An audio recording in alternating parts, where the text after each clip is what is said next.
एफटीआयआयच्या अध्यक्षपदी गजेंद्र चव्हाण यांच्या नियुक्तीला विरोध करत एफटीआयआयच्या विद्यार्थ्यांनी पुकारलेल्या आंदोलनाला 88 दिवस पूर्ण होऊन देखील कोणताही तोडगा न निघाल्याने विद्यार्थी आता उपोषणाच्या पावित्र्यात आहे.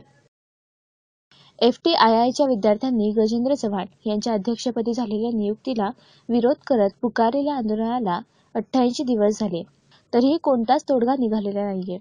केंद्र सरकारकडून पाठवण्यात आलेल्या त्रिसदस्यीय समितीने विद्यार्थ्यांची भेट घेऊन सकारात्मक निर्णयांचे संकेत दिले होते.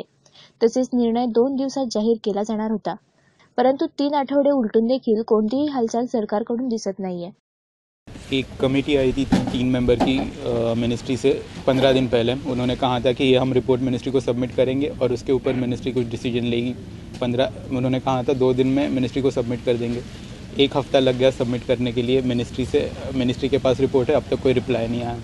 परसों से हमारे एक टीचर अभिजीत सर ये स्ट्राइक रिजॉल्व करने के लिए हंगर स्ट्राइक पे बैठ चुके हैं. 52 आवर्स हो गए उन्हें कि वो हंगर स्ट्राइक पे हैं. अभी तक मिनिस्ट्री या एडमिनिस्ट्रेशन से कोई या किसी भी तरह का कोई रिस्पॉन्स नहीं आया.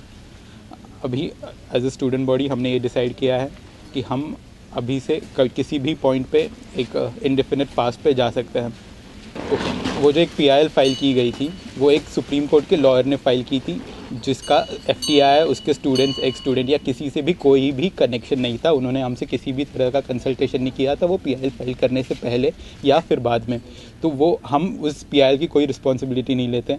वो सुप्रीम कोर्ट का जो डिसीजन आया वो हमने अब तक पढ़ा नहीं, तो उसके ऊपर कोई कमेंट नहीं कर सकते. पर वो PIL और जो डिसमिस हुआ है वो किसी भी तरह FTI से कनेक्टेड नहीं है. और उसमें क्या बोला गया है कि अगर FTI के स्टूडेंट स्ट्राइक कर रहे हैं तो उसे देख के शायद दूसरे लोग भी स्ट्राइक करना चालू कर दे या गवर्नमेंट को क्वेश्चन करना चालू कर दे. तो इसमें क्या इतने डरने जैसी क्या बात है, मुझे समझ में नहीं आ रहा.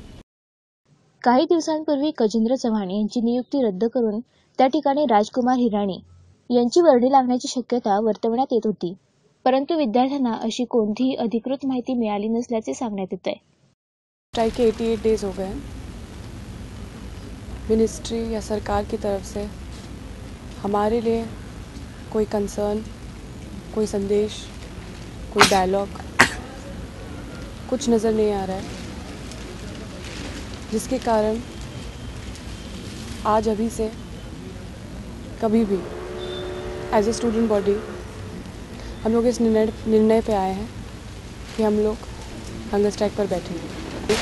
हमने उन्हें काफ़ी लेटर्स भेजे हैं, बल्कि एक लेटर कल भी गया था जिसका कोई रिस्पॉन्स नहीं आया है. जिम्मेदारी किसकी है ये तो बहुत बड़ा सवाल है, पर अगर हम छात्रों को कोई प्रॉब्लम थी, हमने लेटर्स के थ्रू, मीटिंग्स के थ्रू, वीडियोस के थ्रू सरकार को अपनी बात बताने की कोशिश की. हर एक छात्र जो ये नुकसान हुआ है उसके बारे में कंसर्न्ड है.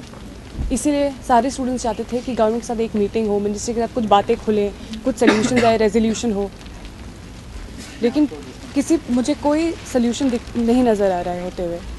ना वो तैयार ही नहीं हमसे बात करने के लिए. तो इसके आगे और जिम्मेदारी किसकी है ये तो मतलब एक बहुत बड़ा सवाल है.